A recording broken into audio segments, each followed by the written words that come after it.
Subscribe કરો અમારી news ચેનલને અને બેલ આઇકોન ક્લિક કરવાનું ભૂલતા નહીં. અમરોલી ગોથાન રોડ પર દોઢથી 2 કિલોમીટરનો ટ્રાફિક જામ.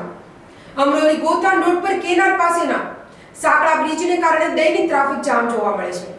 આ રોડ હજીરા અને નેશનલ હાઈવે 48 ને જોડતો મુખ્ય માર્ગ છે, જેનાથી કામ ધંધે જતા લોકો તથા દૈનિક મુસાફરોને ભારે મુશ્કેલીઓનો સામનો કરવો પડી રહ્યો છે. 1.5 થી 2 કિલોમીટર લાંબો ટ્રાફિક જામ બનવા પામે છે અને પ્રત્યેક દિવસ આ સ્થિતિ સર્જાય છે. નિયમિત ટ્રાફિક વ્યવસ્થા કરવામાં આવે તો આ સમસ્યાનો ઉકેલ આવી શકે એમ છે તેવી સ્થાનિક લોકોએ પ્રશાસન સામે માંગણી કરી છે.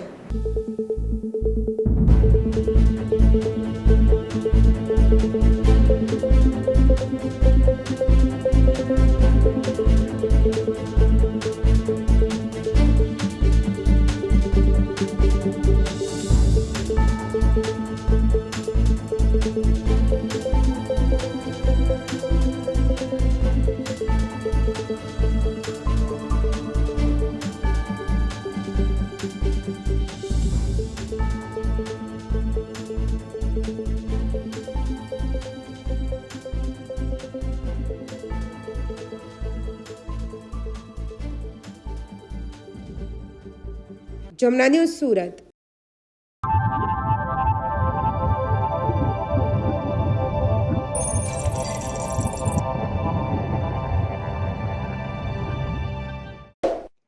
સબસ્ક્રાઇબ કરો અમારી ન્યૂઝ ચેનલને અને બેલ આઇકોન ક્લિક કરવાનું ભૂલતા નહીં.